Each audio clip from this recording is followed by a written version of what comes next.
Hello, budding biologists. Welcome to an exciting journey into the world of Five Kingdom classification. Today, we are zooming in on a crucial topic: antibiotics. These tiny marvels have revolutionized medicine and our understanding of the microbial world. We'll start with the basics, then dive deeper, exploring their mechanisms, the challenges they face, and their profound impact on global health. Get ready for a 4-level adventure. Let's kick off our learning with the easy level. Ever wondered how doctors fight off those nasty bacterial infections? It's all thanks to antibiotics. So, what exactly are antibiotics? Simply put, they are powerful medicines specifically designed to combat infections caused by bacteria. Imagine them as tiny soldiers, trained to target and eliminate only the harmful bacterial invaders in your body, leaving your own cells largely untouched. They're not for viruses, mind you, just bacteria. And where do these amazing germ fighters come from? Surprisingly, many antibiotics are naturally produced by other microscopic organisms, like certain types of fungi, which are moles, and even some clever bacteria themselves. A famous example is penicillin, which was first discovered from a common mold. How do these tiny helpers actually work their magic? Well, antibiotics have a clever way of either directly killing the harmful bacteria or, at the very least, stopping them from growing and multiplying. They achieve this by attacking specific parts of bacterial cells that a human cells don't possess.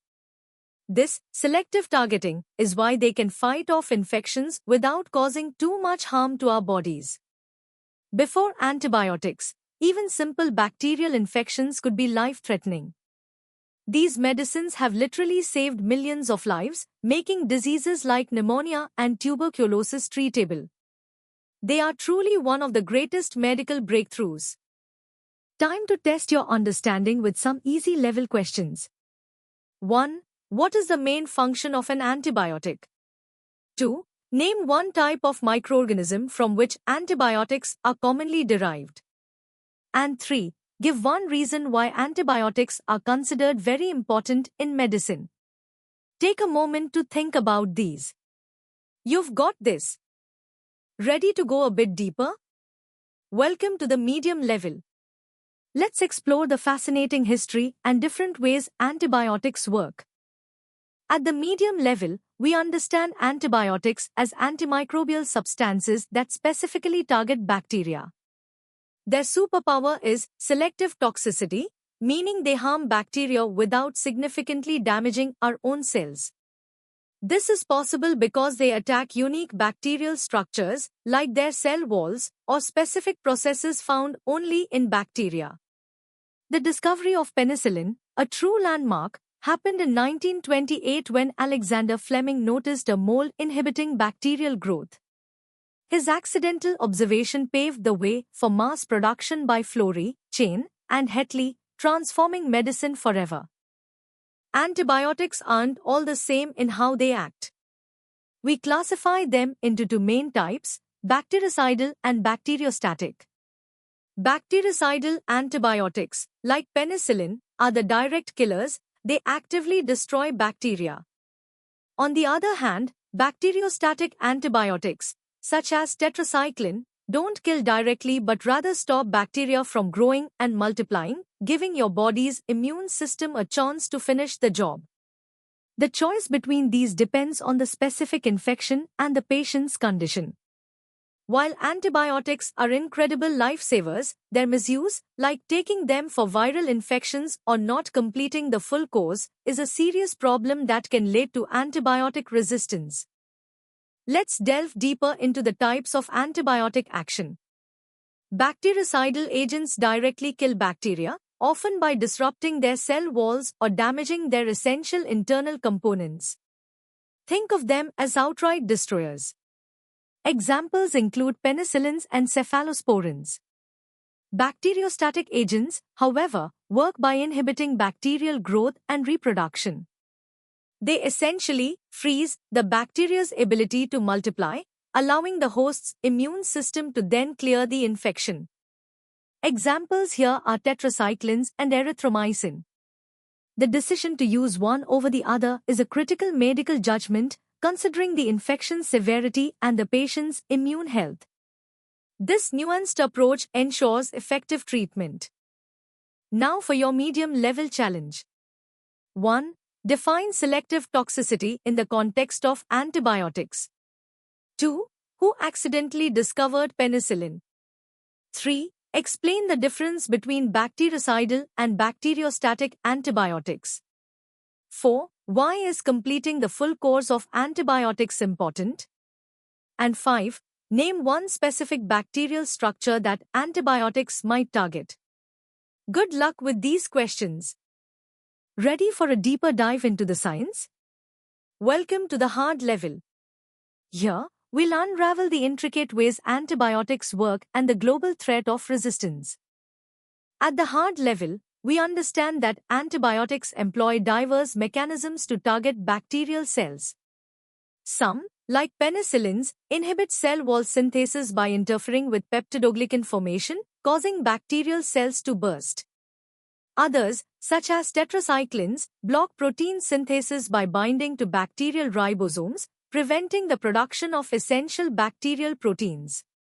A third group, like quinolones, targets nucleic acid synthesis, disrupting bacterial DNA replication or RNA transcription. Finally, some, like sulfonamides, interfere with vital metabolic pathways, such as folic acid synthesis, which bacteria need to grow but human cells obtain differently. These precise attacks explain their selective toxicity. A major challenge today is antibiotic resistance, where bacteria evolve to survive antibiotic exposure. This arises from overuse, misuse, and incomplete treatment courses. Bacteria develop resistance through several mechanisms. They can modify the drug's target site so it no longer binds, produce enzymes that destroy the antibiotic, or actively pump the drug out of their cells using efflux pumps. Understanding these mechanisms is crucial in the fight against resistance.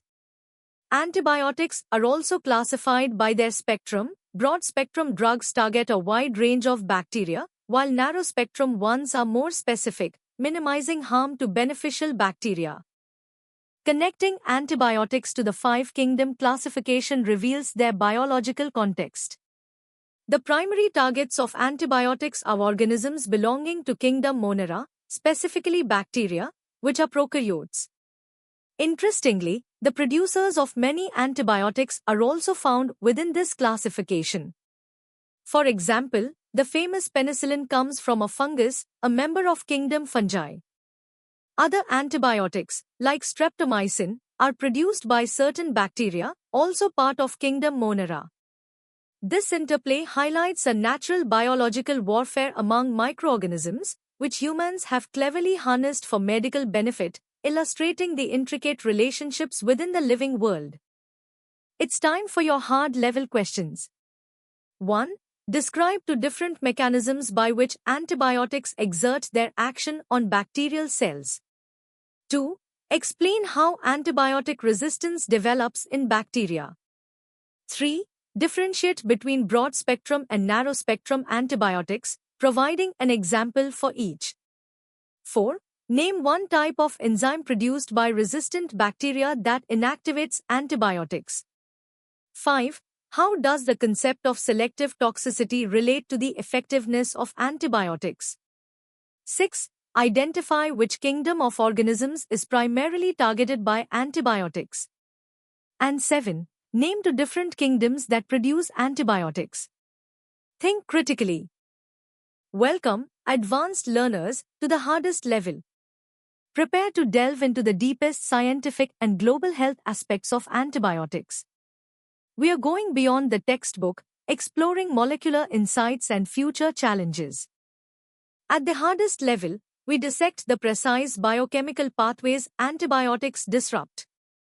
Beta-lactams, like penicillin, target transpeptidases, also known as penicillin-binding proteins or PBPs, which are enzymes crucial for cross-linking peptidoglycan strands in the bacterial cell wall. This leads to a compromised wall and osmotic lysis. Aminoglycosides, such as streptomycin, bind to the 30S ribosomal subunit, causing misreading of mRNA during protein synthesis. Macrolides and tetracyclines bind to the 50S ribosomal subunit, inhibiting translocation or aminoacyltrana binding, respectively. Fluoroquinolones target bacterial DNA gyrase and topoisomerase 4, essential for DNA replication. Sulfonamides interfere with bacterial folic acid synthesis, a pathway distinct from human metabolism. These precise molecular interactions underpin their selective toxicity. The genetic and molecular basis of antibiotic resistance is complex. Beyond intrinsic resistance, acquired resistance arises from spontaneous mutations in bacterial DNA or, more commonly, through horizontal gene transfer, HGT. HGT occurs via conjugation, where plasmids carrying resistance genes are directly transferred between bacteria, transformation, the uptake of naked DNA from the environment, or transduction, where bacteriophages transfer bacterial DNA. These resistance genes often encode enzymes like beta-lactamases that inactivate antibiotics, modify drug target sites to prevent binding, or activate efflux pumps that actively expel the drug from the bacterial cell. Understanding these intricate genetic mechanisms is paramount for developing new strategies to overcome resistance. The discovery void in antibiotic development since the 1980s is a critical concern, leading to the rise of superbugs, multi-drug-resistant bacteria like MRSA and CRE. These pose an escalating global health threat.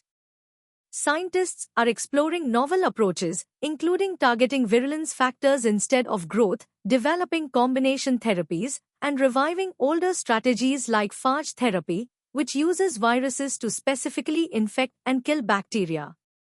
CRISPR-Cas gene editing offers potential for precisely targeting and eliminating resistance genes. Furthermore, host-directed therapies, which bolster the patient's immune response, are gaining traction as alternatives to direct bacterial killing, aiming to reduce selective pressure for resistance. Antibiotic resistance is not merely a medical problem, it's a profound global health crisis demanding a One Health approach. This recognizes the interconnectedness of human, animal, and environmental health. In human health, resistance leads to increased mortality, prolonged hospital stays, and exorbitant healthcare costs. In animal health, the extensive use of antibiotics in livestock, often for growth promotion, contributes significantly to the pool of resistant bacteria, which can then transfer to humans through the food chain or direct contact. Environmentally, antibiotic residues and resistant bacteria from human and animal waste contaminate water and soil, creating reservoirs for resistance genes to spread. Addressing this requires unprecedented international collaboration, robust surveillance systems, and stringent regulatory policies across all sectors to preserve the effectiveness of these life-saving drugs for future generations. Now, for the first part of your hardest level challenge. 1. Explain how beta-lactam antibiotics specifically target bacterial cell wall synthesis at a molecular level. 2. Describe the three main mechanisms of horizontal gene transfer in bacteria that contribute to antibiotic resistance. 3. Detail how efflux pumps contribute to antibiotic resistance. 4. What is the discovery void in antibiotic development and why is it a concern? 5. Differentiate between targeting bacterial growth and targeting virulence factors as strategies for new antimicrobial development. Here's the second part of your hardest level questions. 6. Explain the role of bacterial DNA gyrase and topoisomerase 4 in bacterial survival and how fluoroquinolones exploit this. 7. How do sulfonamides disrupt bacterial metabolism and why does this not significantly harm human cells? 8. Discuss the One Health concept in the context of antibiotic resistance, providing examples across human, animal, and environmental sectors. 9. Beyond traditional antibiotics, what are two emerging alternative strategies being explored to combat resistant bacteria? 10. Propose a comprehensive strategy involving at least 3 different stakeholders, example healthcare, agriculture, government, to mitigate the global spread of antibiotic resistance. And that concludes our deep dive into antibiotics. From simple definitions to complex molecular mechanisms and global challenges, you've journeyed through all levels of understanding. We hope this exploration has sparked your curiosity and equipped you with valuable knowledge. For more such engaging and in-depth educational content, make sure to visit synapse.omaps.in. Don't forget to like this video, share it with your friends, and subscribe to our channel for continuous learning. Keep exploring, keep questioning, and keep growing. See you next time.